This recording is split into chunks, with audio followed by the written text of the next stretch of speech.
Hello class 11 students, कैसे हैं आप सब। मैं आरटी क्लासेस की तरफ से आज आपके लिए क्लास 11 का बहुत ही इम्पोर्टेंट कॉन्सेप्ट लेकर आई हूँ, सीक्वेंस एंड सीरीज। पिछली वीडियोस में हमने पहली एक्सरसाइज भी डिस्कस की थी और साथ ही साथ कॉन्सेप्ट सीक्वेंस का डिस्कस किया था। तो आज हम 8.2 में बेसिकली जो इसमें सीरीज का कॉन्सेप्ट है, इसमें सीरीज में आपको एक ज्योमेट्रिकल प्रोग्रेशन सीरीज पढ़नी है। क्लास 10th में आपने एपी का कॉन्सेप्ट पढ़ा था जिसको हम अरिथमेटिक प्रोग्रेशन बोलते हैं। ठीक है, तो इसी को आगे फॉरवर्ड करते हुए ज्योमेट्रिकल प्रोग्रेशन, जीपी का फुल फॉर्म है ज्योमेट्रिक प्रोग्रेशन। तो इसकी शॉर्ट फॉर्म जैसे कि उसकी एपी थी तो इसकी जीपी होगी। तो अब ज्योमेट्रिक प्रोग्रेशन क्या कहती है, तो पहले जैसे हमने एपी के कॉन्सेप्ट को पढ़ा था उसी तरीके से आज हम जीपी के कॉन्सेप्ट को पढ़ते हैं। जीपी का कॉन्सेप्ट क्या कहता है कि अगर आपकी पहली सीरीज में पहला जो टर्म है वो ए है, जैसे कि एपी में भी हुआ करता था, तो दूसरा ए आर होगा। अब what is R? Every time AP में हम एक फिक्स्ड नंबर ऐड किया करते थे, अब हम एक फिक्स्ड नंबर मल्टीप्लाई करेंगे और इधर ए को अगर हम फर्स्ट टर्म बोल रहे हैं तो आर को हम बोलते हैं कॉमन रेशियो। ठीक है, कई बार ये डिवाइड फॉर्मेट में भी हो सकता है, बिकॉज आर की वैल्यू जो है, ये जो आर है आपका, it can be in fraction as well, ये फ्रैक्शन में भी हो सकता है। ठीक है, तो उस केस में हम क्या करेंगे, एवरी टाइम एक फिक्स नंबर से हम डिवाइड कर रहे हैं, फिलहाल हम मल्टीप्लाई कर रहे हैं। तो इसी तरीके से A R square, A R cube and so. तो ये आपकी ज्योमेट्रिकल प्रोग्रेशन होती है, इसको हम जीपी बोलते हैं, ये आपकी जीपी है। अब इसके अंदर जैसे हमने कुछ फॉर्मूलाज पढ़े थे क्लास 10th में एपी के, जिसमें एक सबसे इंपॉर्टेंट फॉर्मूला था एननेट टर्म का, तो इसमें भी एननेट टर्म का एक फॉर्मूला होगा हमारा ए आर की पावर एन माइनस 1। ये एननेट टर्म का जो फॉर्मूला होगा ये आपको हेल्प करेगा कोई भी पर्टिकुलर टर्म आपकी ज्योमेट्रिकल प्रोग्रेशन की कैलकुलेट करने के लिए। और दूसरा ये आपको हेल्प करेगा, I hope it is visible, sorry, now I think it is much more visible, sorry for that। now तो ये हमारी एननेट टर्म है, और एननेट टर्म का देखिए एपी में भी 2-3 काम होते थे। एक तो जनरल टर्म की तरह हम यूज करते थे, कोई भी पर्टिकुलर टर्म कौन से नंबर पे आती है इसको भी, ये भी हम यूज करते थे, और एक हम एननेट टर्म से कोई भी टर्म कैलकुलेट कर सकते हैं। तो ये एननेट टर्म का फॉर्मूला है। तो मूव करते हैं एक्सरसाइज पे। अच्छा, इसमें जो सम है, सम का मैं क्वेश्चंस बाद में बताऊंगी, इसमें एक सम का भी फॉर्मूला होता है जिसको हम लेटर ऑन डिस्कस करेंगे। पहले आज हम एननेट टर्म, जो कि हमारी जनरल टर्म भी कहलाती है, उसको हम फॉर्मूले को यूज करते हुए अपनी एक्सरसाइज के कुछ क्वेश्चन सॉल्व करेंगे। तो एक्सरसाइज 8.2 में क्वेश्चन नंबर 1 है आपका, एक आपको जीपी गिवन है विच इज 5/2, 5/4 एंड 5/2।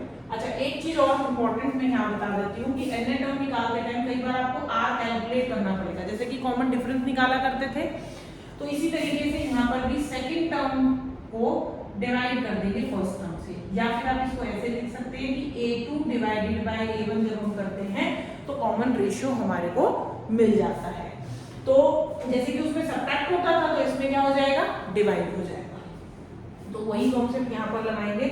ये हमारी ज्योमेट्रिकल प्रोग्रेशन है, a फर्स्ट टर्म इसमें 5/2 है, कॉमन रेशियो हमारा 5/4 डिवाइडेड बाय 5/2 ये होगा। अब इसमें हम अपना फ्रैक्शन वाला कॉन्सेप्ट लगाएंगे। फ्रैक्शन क्या कहता है कि अगर फ्रैक्शन डिवाइड हो रही है दो, तो सेकंड वाले फ्रैक्शन को आप रेसिप्रोकल कर देंगे, तो ये हो जाएगा 1/2। तो कॉमन रेशियो कितना हुआ, 1/2। अब क्वेश्चन में पूछा क्या है, एक तो हमसे 20th टर्म पूछी है, तो 20th टर्म अगर मैं इस फॉर्मूले में लगाऊंगी तो a r n की पावर -1, a की जगह a, r की जगह क्या डालेंगे r, और n क्या है यहाँ पर हमारा 20, तो ये 19 हो जाएगा। तो जैसे उसमें भी आपको पता होगा कि सेकंड टर्म निकालने के लिए a+d लेते थे, थर्ड टर्म निकालने के लिए a+2d लेते थे, फिफ्थ टर्म निकालने के लिए a+4d लेते थे, तो इसी तरीके से यहाँ 20th टर्म निकालने के लिए a r की पावर 19 लेंगे। Got it?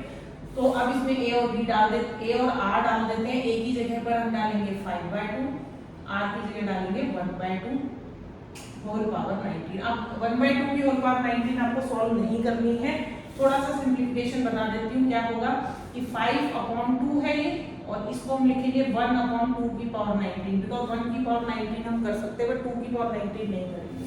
तो ये हो जाएगा 5/2 की पावर, ये दोनों पावर ऐड हो जाएगी because the base is same, तो ये 20। आप इसको ऐसे भी लिख सकते हैं, ठीक है। That is completely up to you कि आप कितना सिंप्लीफाई करते हैं। आई होप कि इतना सिंप्लीफिकेशन इनफ है, इसके आगे आपको सॉल्व नहीं करना है, ठीक है। एक और चीज इसमें पूछी गई है कि एक n टर्म भी बताइए, मतलब जनरल टर्म निकाल दो। तो a r की पावर n-1 होता है, a की जगह हम 5/2 डालेंगे, r की जगह हम 1/2 डालेंगे, होल पावर n-1 हो जाएगी। तो इसको भी थोड़ा जैसे हमने इसको सिंप्लीफाई किया सेम ऐसे ही करेंगे, 5/2 into 1/2 की पावर n-1। ऊपर 5 आ गया, नीचे आप क्या देख रहे हैं कि दोनों के बेस सेम है, पावर ऐड हो जाएंगी तो 1, इसकी पावर कितनी है 1 प्लस n-1 इज 2 की पावर n, जिसको हम 5 into 2 की पावर -n भी लिख सकते हैं। आप देख सकते हो इसको अगर हम डायरेक्ट कैलकुलेट कर लेते हैं तो n की जगह जैसे ही आप 20 डालोगे आपके पास डायरेक्ट टर्म आ जाएगी आपकी, ठीक है। सो ये आपका फर्स्ट क्वेश्चन था एक्सरसाइज 8.2 एनसीईआरटी का। Now move to the next question. चलिए नेक्स्ट क्वेश्चन की तरफ मूव करते हैं, क्वेश्चन नंबर 2।